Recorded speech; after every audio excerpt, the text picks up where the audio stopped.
Welcome to this second podcast of the WHO series on leveraging public financial management for better health. Recorded in June 2019, the subject is budget formulation in health, key issues for policymakers. We have a distinguished group of speakers with us today. We are very pleased to welcome Hélène Barrois, Senior Health Financing Specialist at WHO in Switzerland. Our second speaker is Chris James, Economist and Health Policy Analyst at the Organization for Economic Cooperation and Development in France. Our third speaker is Mark Blecher, Chief Director for Health and Social Development at the National Treasury of South Africa. In this presentation, I'll provide a brief overview of the key budget formulation issues facing the health sector. So to start with, I would like to maybe, if you want, reposition budget formulation or the development process of budgets in the budget cycle. So we saw the budget cycle last time in the previous webinar. So budget formulation is the first phase, okay? The first phase of this budget cycle, during which spending priorities are defined across the sectors, but also within the health sector. So really a critical phase, because indeed, if budget proposals, especially in the health sector, are of poor quality, so for example, if they are badly planned, if they are badly costed, they will be disconnected, obviously, from sector needs and lead to poor execution, and ultimately also contributing to poor results in the sector.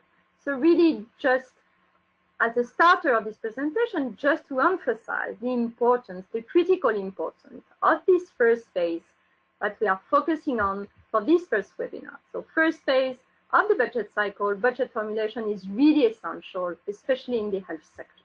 So the focus of today's session and in the following slides, I'll be focusing on budget structure and budget classification issues. So just as a recap, maybe for some of you, there are several types of budget classification that can be used in general for the different sectors, but also for the health section of budget. First classification, the economic classification, which is probably the most well-known type of classification. So the economic classification presents expenditure by inputs or by economic categories, if you wish. Administrative classification, very briefly, it's a classification that classifies expenditure by administrative entities or agencies that we have in the sector. First type of classification that we see often, but countries use often, is the functional classification. The functional classification has been predefined by the IMF. Basically, they predefine some sub-functions for sectors. So in health, you have predefined sub-functions, which are primary healthcare or hospital care. This is interesting because it allows some cross-country comparisons. Last but not least, which will be a focus of today's session, the programmatic classification that groups actually expenditure by policy objectives, policy goals, if you wish, or certain outputs that we want to achieve in a given sector. So formulating budgets following a sole economic classification approach, or by inputs, if you wish, has several drawbacks from a health sector perspective. The first thing that I display here is this idea of the fact that there is no direct link between budget formulations when it's formulated by specific inputs like personnel, goods and services, transfers. So the absence of link between this type of budget formulation and the goals that we want to achieve in the sector. In this example, maybe better service coverage of PHC services or better quality throughout the system. So then it's very difficult to match the resources with the priorities that we want to achieve. This is one of the main limitations of this type of classification. Another limitation that I would like to mention is also in terms of accountability for results. Basically, with this type of formulation, you know that you spent X on staff, on goods and services, but you don't know exactly what you bought or what you purchased and to what extent this type of expense actually serve the achievement of certain specific outputs or certain goals. So no clear link in terms of accountability. And the last thing that we often mention in terms of the limitations of this kind of formulation is related to the idea that these types of budgets are often presented in a very detailed way, if you want. So basically, with a very detailed presentation, you create some rigidities in the way that resources can be managed. If you take the example of a provider, you will have them to use certain inputs that were planned in the budget, even if actually they don't need this mix of inputs. Okay, so clear limitations with this type of formulation. So here I just display, for those who are less familiar with budget structure and classification issue, I just display one example of an input-based budget, the health part of the budget, which is still used in Namibia, where we see a somehow quite detailed presentation, click please, with specific and detailed allocation, for example, for utilities or maintenance expenses. So just an example for those who are less familiar to realize what we mean by detailed line item input-based budget. Okay, so against this backdrop, several countries have actually transitioned to other types of budget formulation. So program-based budget, I mean, they are not a new tool. They are not a new approach. They have been piloted in high-income countries since the 70s, the 80s. But I think it's worth highlighting that program-based budgets, so budgets that are based on programs, outputs, policy goals, they present some clear benefits from a health sector perspective or from a health spending perspective, if you wish. First thing that we mentioned in a publication that we released recently, Budget Matters for Health. So first benefit that we can highlight is that these approaches, these tools, these program budgets can provide a clearer link between allocations and priorities. Okay, there is a more direct connection between these two things. Second, they can provide more flexibility in the way resources are managed. If money is indeed allocated by a program's envelope, funds manager will have more flexibility in reallocating across the lines within a program envelope.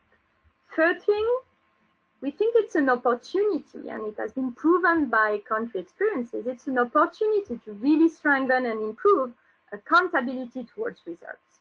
But actually, I mean, low and middle income countries are at different stages of reform implementation. And here, I differentiate three stages. First, in most low and middle income countries, probably you're familiar with these situations, program budgets have been piloted actually in almost all low and middle income countries. But often the pilot has not been institutionalized. So basically there is no change in the way the finance law is actually presented. It's just a pilot, an exercise for a few sectors. In the second category of countries, only a change in finance law took place. So, okay, the finance law presentation was modified, budgetary programs were introduced as a classification, but actually there was no change in expenditure management. So the money is still released by inputs. And in the third category of countries, and it's mostly in that case high-income countries, I must say, yes, there was a change in finance representation, which was actually accompanied by a change in expenditure management. And oftentimes also these countries have in place some robust performance monitoring framework, really enabling to monitor and track effectively how the money is spent. So this is what we call full implementation of program budget. So what are the main challenges with program budgeting introduction in the health sector, and why so then low and middle income countries are, as I said earlier, at various stages of implementation? What are the key issues that they are facing? The first thing that I would like to highlight here is that indeed program design is a complex task. is not so straightforward to transform national priorities into a well-designed budgetary programs. And so what we observed through our work here in WHO is that in general, low and middle income countries often mixed, if you wish, different types of budgetary programs. Some are defined by level of care, others by diseases, others follow the institutional organization of the Ministry of Health. And actually these very diverse and mixed situation where different types of programs are mixed together create some duplications, overlaps sometimes between programs, and obviously difficult challenges for resource management and accountability. So that's really a first core challenge that we see across the different countries. Second challenge that I would like to reflect on here is this idea that often reform stops really at the formulation stage. And we know, and we said it earlier, is really for the reform to be effective, we need a few actions to be taken and to make sure that the reform indeed goes beyond just a change in how the finance law is formulated. We need ex-ante controls by inputs to be removed or to be softened. Funds need to be released by programs, and flexibility should be provided to fund managers to be able really to manage then the program. Accountability system often needs also to be strengthened, making sure that money is effectively monitored and tracked for each and every program. The last challenge that I want to mention here is really related to the introduction of performance monitoring framework of program budget.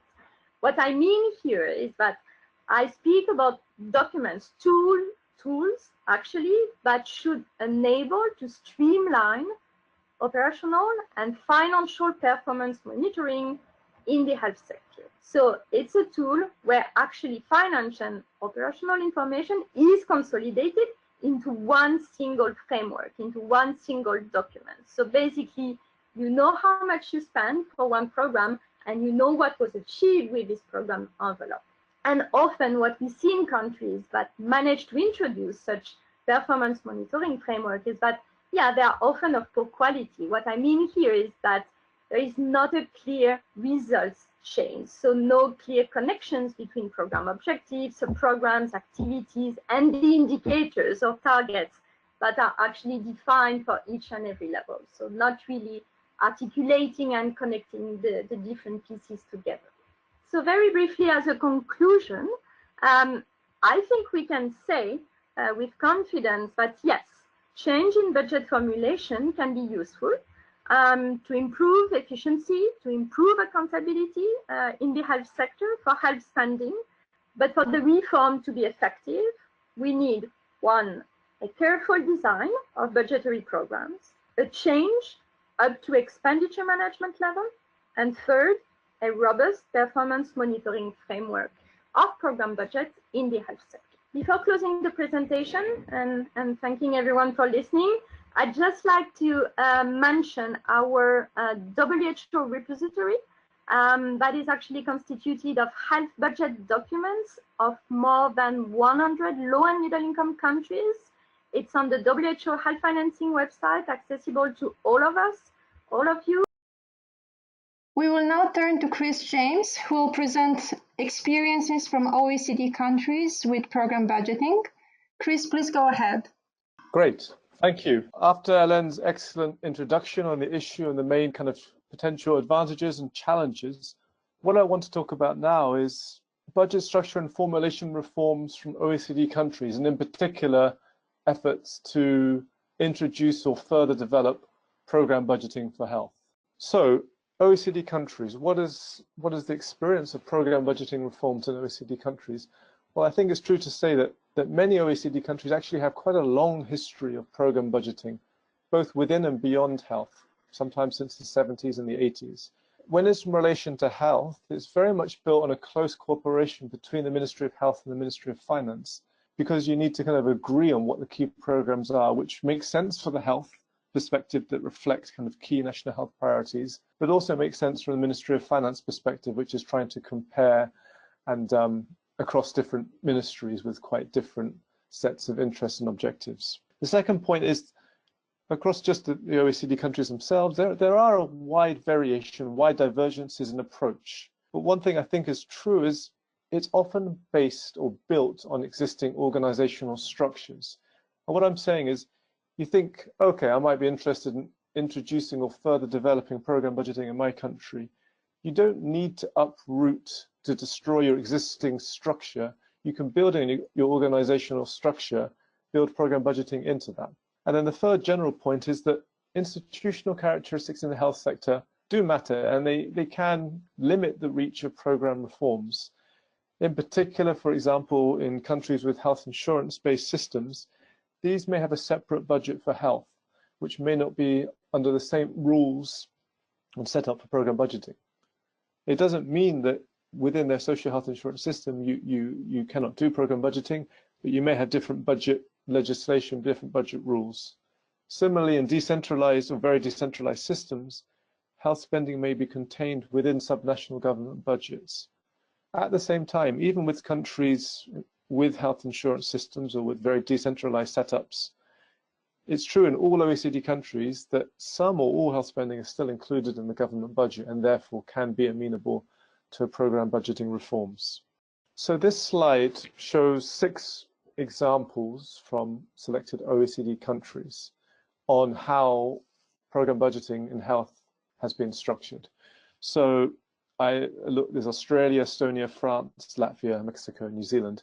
In each of these, we talk about the number of programs. People call programs different things, but what I mean by the programs here is kind of the starting point for where budget appropriations take place. There's next column is a program structure, and then finally there's some examples of some of the program examples. What we see across these countries and across the other countries which we are gaining more information on is there is a clear divergence in the number of programs, but also in the program structure, whether you have many programs or sub-programs, and the criteria used to form programs. We'll talk a bit more on each of the countries in a moment. You'll see that most countries include more than one level of program. So for example, in Estonia, you have 3 broad programs, but then you have accompanying measures, program activities and services. So some disaggregate using, for example, sub-programs, or they call it different things like program activities, etc. I think the key issue across all countries is at what level of detail are the budget appropriations and associated regulation accountability mechanisms are made. And I will talk about that more in detail on the New Zealand case. But for example, in Australia, you see that there are 6 broad, we call them programs, but actually what in Australia these call them is 6 high-level outcomes through which entities receive funding. So there's one example there. These are quite broad, so you can see this actual description from Australia is very broad and long outcome. Australia's health system is better equipped to meet current and future health needs by applying research, evaluation, innovation and use of data, etc., to ensure sustainable funding for health infrastructure. That's a broad one. If you look at, for example, New Zealand, on the other extreme, there's 53 different outputs, which are more, there's a specific, what they call an output, it's still related to a program. There's an output or program on national elective services, on national emergency services, on district health boards, etc. So there's quite a different variation in the structure. I'm taking just a couple more examples. In Latvia, there are 13 broad programs, but before that you have 4 broad policy targets, which are listed there: healthcare, public health, pharmacy, sexual management and policy planning. Then you have 13 programs, and then you have 27 sub-programs. The point of saying all this is there's a big divergence, but what matters is where those appropriations take place, where there's flexibility in how money can be moved around. Okay, that's a bit of an overview, but now I want to go into a bit more detail on New Zealand. And this, I think, helps clarify a bit more. So New Zealand, this slide shows that in New Zealand, there are 53 outputs, as they call them outputs, which are where budget appropriations take place. These are the 53 outputs which receive a specific budget from the Ministry of Finance. These are all listed here. The reason you don't see 53 is that includes 20 district health boards. The way New Zealand have structured their budget is they group these different programs into 4 broad categories of programs or outputs. First, a set which are broad about support, oversight, governance, stewardship, development in general of the health and disability sector. So you see things like health sector information systems, managing the purchase of services. These are often very much central level oversight activities. Then a bit further down, that you have district health boards. There's only one line there, but there are 20 district health boards. And these are the local agencies, district health boards, who are actually responsible for the provision of health services to their defined population. Then you have specialized national services, National Child Health Services, National Emergency Services, etc. And finally, a last category around capital expenditure. So those are that's the overall budget structure. This is just a few selected examples. So for every one of the 53 outputs, as they call it in New Zealand, which is just another word for programs in terms of general idea of program budgeting, there will be a title of that output or program, such as in this case, these 4 cases: sector planning and performance, Ministry of Health capital expenditure, health and disability support services for Auckland, District Health Board, which is one of the major cities in New Zealand, and National Elective Services. There's a title and then there's a scope, and that scope shows what is the limit of that budget appropriation. So those are 4 examples. I'm going to go to the next slide now. Next slide, please. And this shows in detail, takes just one of those 53 to explain those different steps, and importantly shows how ultimately links to performance. So here I've just taken an example of National Child Health Services. So that's the title of what in New Zealand they call an output, what we understand as a program. And they have a very clear scope of appropriation, which is legally binding. And it says very clearly, this amount of money, this particular programmatic line, is limited only to the provision, purchase, and support of child health services. All the money on that budget line is just for this. And then there's a clear legal definition of what's intended to be achieved with this appropriation, broad, but it clarifies it's about providing services that support the development of New Zealand children, with some further detail described. And then importantly, there's further detail here about how performance will be assessed, including end-of-year reporting requirements. So you see in that mini table, there is quite detailed information here which links the money, the budget being received for National Child Health Services, to specific aspects of performance. So for example, they have infants receiving a full well-child Tamariki Ora entitlement, WCTO entitlement. And so they have in the budget an agreement that at least 85% of enrolled infants from 0 to 12 months receive all these core WCTO contacts. Similarly, they have a budget standard that almost 100% of the phone line service is available 24 hours, 7 days a week for advisory services to support the WCTO child framework. So in each case, there's detailed performance assessments where there's a budget standard included, and then they actually compare that with what actually was achieved. And you can see in the case of New Zealand, for 2017-18, they were actually both very close to each other. In general, for New Zealand, based on this approach, based on these 53 different outputs, as they call them, or what we would call programs, there are actually over 170 performance indicators included in the Vote Health document that goes to Parliament. I mean, this is one of the issues, is that is quite a large number, and there's some definite move to try and reduce that number. So that detailed look at New Zealand and the overview of the country shows there's a different set of structures for programmatic budgeting, but ultimately it's about trying to link the budget structure to important relevant outcomes.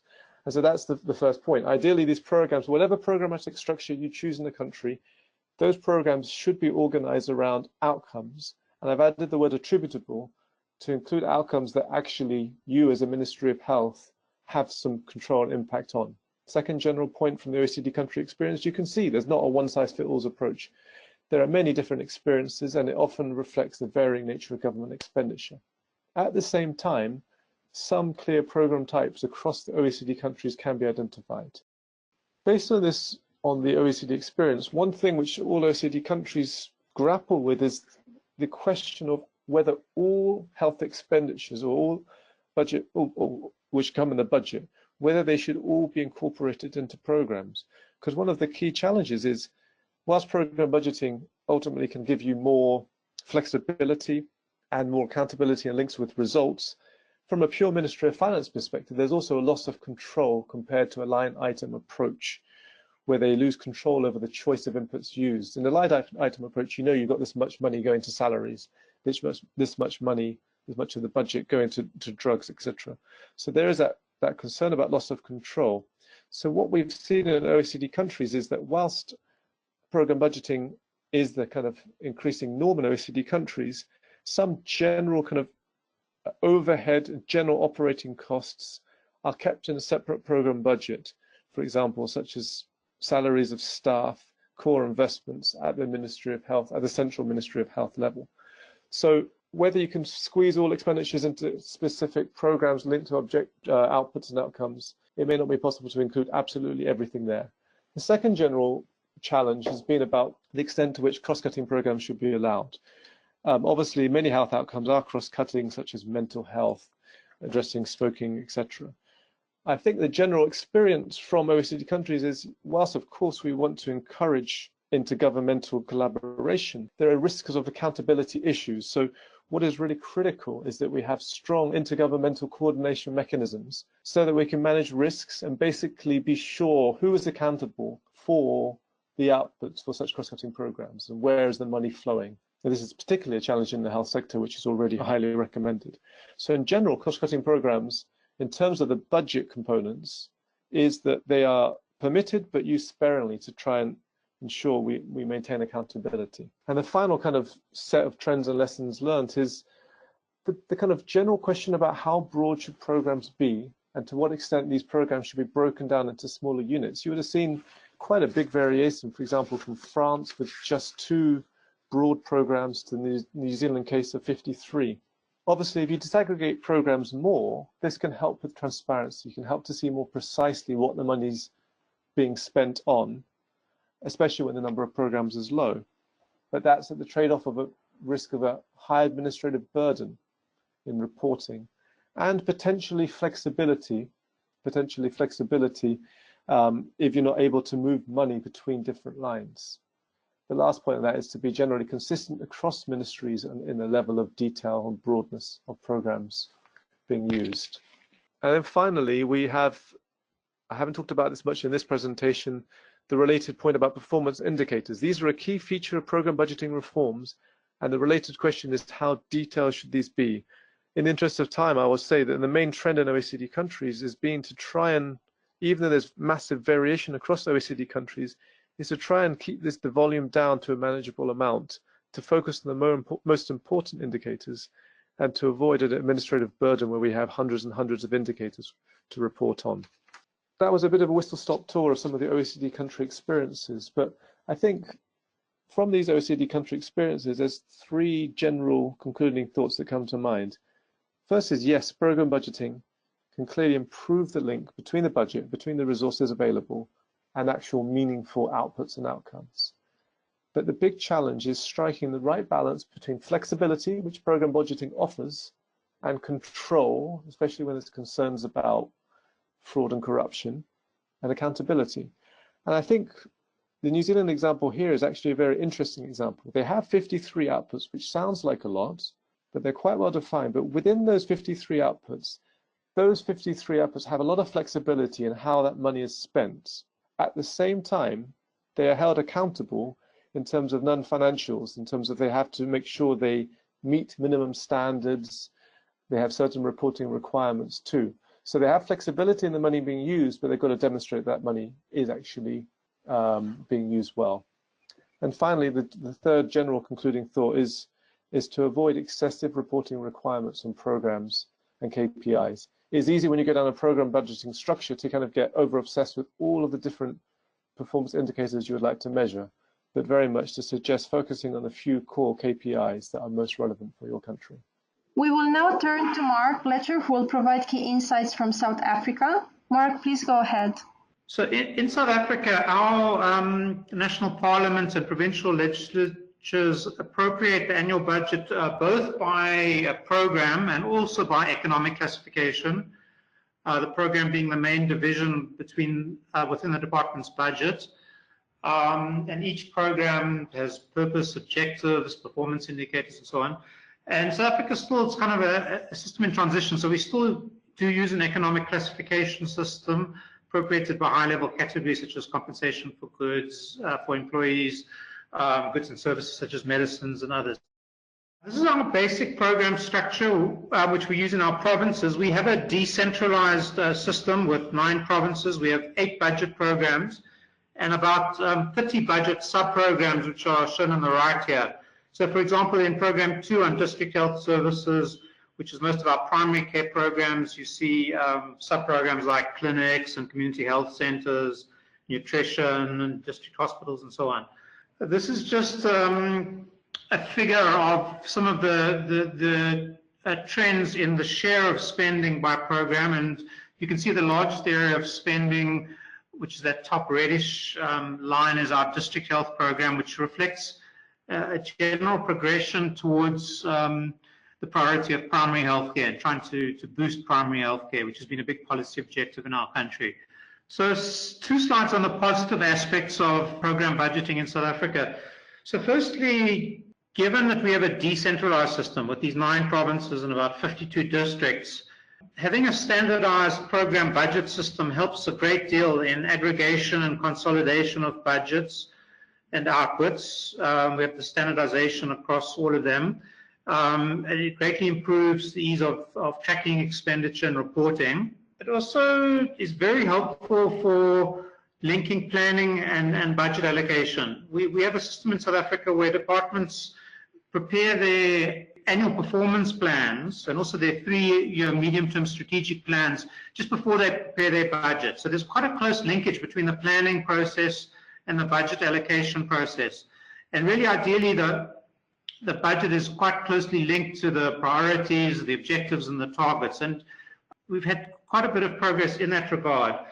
The program structure also has been helpful in terms of costing and efficiency. We've tried to structure the programs by grouping services or functions with similar cost structures. This enables standardizing approaches to costing of particular functional areas and allows for comparisons and benchmarking across provinces or districts or between programs. It also helps management because it lays out clearly for managers which is their area of responsibilities. It incentivizes managers to effectively manage their financial and other resources to maximize government objectives associated with some autonomy and responsibility for those managers, with the intention to increase transparency and accountability. 1 or 2 challenges that we've had is that in South Africa we've described our programs and sub-programs quite a lot in terms of a service-based definition of these programs. And that's been quite good in supporting integrated service delivery, but it makes it more difficult for example, for vertical program managers. So if I'm wanting to find the budget, for example, for cancer or maternal services, it's more difficult in this integrated services model. Another challenge is that we still do rely to some extent on our traditional line item system of budgeting. We have rules around environment between items which are still too inflexible and slow and inhibits quick decision making by decentralized managers, which is important for them to function responsibly. Sometimes there are issues between the functional alignment between the National Department of Health structure and the provincial structures, which leads to then insufficient support from national to the provinces. And then because we have a decentralized budgeting system again, sometimes one has difficulty aligning national policy making priorities with the budgetary autonomy of provinces. Some of the solutions that we've implemented so far, and because of time limitations, I can't go into more. So the National Treasury, which is the Ministry of Finance, annually issues budget guidelines around all aspects of the budget process, including the process to amend budget structures. Each province and each district and each hospital is doing its own budgeting, and we hold annual provincial benchmark exercises every year in which we benchmark the draft budgets before they finalized and appropriated by parliaments and provincial legislatures against the whole range of factors. So to try to give some feedback and guidance back to the formulating bodies of those budgets to point out risks in their budgets before they finalize them. We also have a set of intergovernmental fora in both the health sector and the finance sector, where we try to coordinate between the national and provincial spheres. We use a mix of conditional grants and unconditional allocations. We do 3-year MTEF budgeting, and South Africa has scored well in this International Budget Transparency Index, often scoring second or sometimes even first in the world. And you can see almost 20 years of health budgets on our national websites in South Africa, either our Treasury websites or our Department of Health budget. So we've been doing, electronically making our budgets available for quite a number of years now. This is just the so-called open budget survey with, I think South Africa is here in this particular year was, well, in fact, New Zealand, which Chris cited, is number 1. And both New Zealand and South Africa have quite a large number of sub-programs, so quite a lot of detail of budgets linked to performance indicators and plans. So we're quite proud of this achievement. And lastly, program budgets have been quite a useful tool for budget formulation in South Africa. They allow for budgeting according to objectives linked to plans. They allow for some flexibility within these programs, although some of the existing restrictions are annoying to managers, and we need to reform further past some of those. Performance-based program budgeting is a very important area of convergence between top-down budgeting and bottom-up budgeting coming from facilities and programs and districts and so on. And this uniform budget structure greatly helps standardization and enables benchmarking also for efficiency between facilities and programs and different geographical areas, and assists in monitoring expenditure linked to performance over time. Thank you very much. Thank you for listening to this second podcast on the key issues for policymakers when formulating budgets for health. Please join us for our next one, which explores budget execution issues in the health sector, available now on our website.